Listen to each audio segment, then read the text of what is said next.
3 जुलाई 1999 पटना के सड़कों पर सन्नाटा था, लेकिन उस रात की खामोशी में ऐसा राज छिपा था जिसने पूरे बिहार को हिला दिया। फ्रेजर रोड एक ऐसा सरकारी क्वार्टर में खड़ी एक सफेद मारुति कार में मिली 2 लाशें, एक लड़की शिल्पी जैन और एक युवक गौतम सिंह। शुरुआत में पुलिस ने कहा यह आत्महत्या है, लेकिन जैसे जैसे परतें खुलती गई साफ हुआ कि कहानी उतनी सीधी नहीं। सवाल उठे, क्या सच में ये आत्महत्या थी या बिहार की राजनीति और सत्ता ने एक निर्दोष लड़की की चीख को हमेशा के लिए दबा दिया। शिल्पी जैन एक साधारण परिवार की लड़की जिसने बड़े सपने देखे। गौतम सिंह युवा, महत्वाकांक्षी और कुछ राजनीतिक संपर्कों वाला युवक।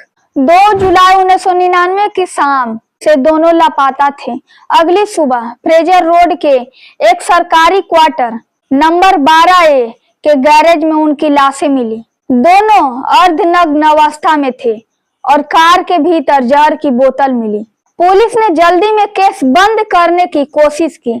कहा दोनों के बीच प्रेम संबंध थे और उन्होंने जहर खाकर आत्महत्या कर ली। लेकिन सवाल उठे, अगर आत्महत्या थी तो गौतम का शव परिवार को बिना बताए रातों रात क्यों जला दिया गया? क्यों सीन ऑफ क्राइम की पुलिस ने खुद गाड़ी चलाकर थाने ले जाकर सबूत मिटा दिए? क्यों लड़की की ड्रेस, उसकी निजी चीजें गायब थी? कुछ तो था जो छिपाया जा रहा था। मामला गर्म हुआ तो राज्य सरकार ने इसे सीबीआई को सौंप दिया। सीबीआई के फोरेंसिक रिपोर्ट ने चौंकाने वाले तथ्य बताए। शिल्पी की वर्दी पर कई लोगों की डीएनए ट्रेस मिली, मतलब शिल्पी जैन की गैंगरेप हुआ था। सीबीआई ने कुछ प्रभावशाली लोगों से डीएनए सैंपल मांगे, जिनमें उस व्यक्ति की सत्तारूढ़ सरकार से जुड़े नेता साधु यादव का नाम मीडिया रिपोर्ट में सामने आया। साधु यादव उस समय लालू प्रसाद यादव के साले और राबड़ी देवी के भाई थे, यानी उस दौर के सत्ता के बेहद नजदीक व्यक्ति। मीडिया रिपोर्टों के मुताबिक सीबीआई ने जब उनसे डीएनए सैंपल मांगा तो उन्होंने देने से इनकार किया। हालांकि साधु यादव ने खुद पर लगे हर आरोप को राजनीतिक साजिश बताया और सच्चाई यह है कि कोर्ट ने किसी को दोषी नहीं ठहराया। आखिर में सीबीआई ने 2004 से 2005 में अपनी क्लोजर रिपोर्ट दी, जिसमें कहा गया कि दोनों ने आत्महत्या की थी। पर परिवार ने कहा नहीं, यह आत्महत्या नहीं है। उन्होंने कहा कि लड़की का इस्तेमाल किया गया। फिर राजनीतिक दबाव में केस को आत्महत्या दिखा दिया गया। सीबीआई रिपोर्ट्स बंद हो गई, लेकिन दर्द नहीं। 2006 में शिल्पी के भाई प्रशांत जैन का अपहरण हुआ। कई दिनों तक कोई खबर नहीं, फिर अचानक छोड़ दिया गया। परिवार ने आरोप लगाया कि यह अपहरण मामले को फिर से उठाने की सजा थी।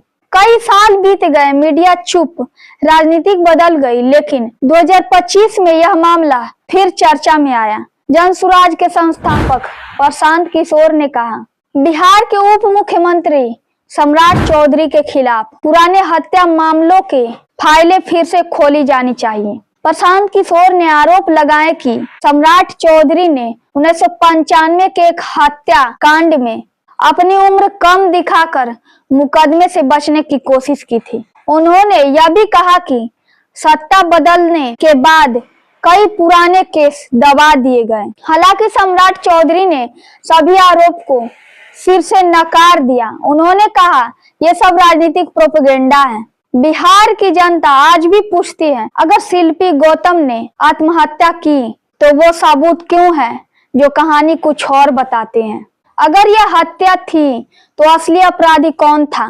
क्या सत्ता, संपर्क और राजनीतिक रसूख किसी की मौत को दबा सकता है? और अगर साधु यादव जैसा नाम बार बार जांच में उठता है तो डीएनए टेस्ट से इनकार करने के बाद भी क्यों कभी कोर्ट ने सच्चाई तक जाने की कोशिश नहीं की? यह मामला सिर्फ 2 मौतों का नहीं है, यह सवाल है उस सिस्टम पर जहां न्याय और राजनीति एक ही थाली में परोसे जाते हैं। शिल्पी जैन और गौतम सिंह अब नहीं है, पर उनके सवाल आज भी जिंदा हैं। कभी कभी केस सिर्फ कोर्ट नहीं, समाज की आत्मा में चलता है।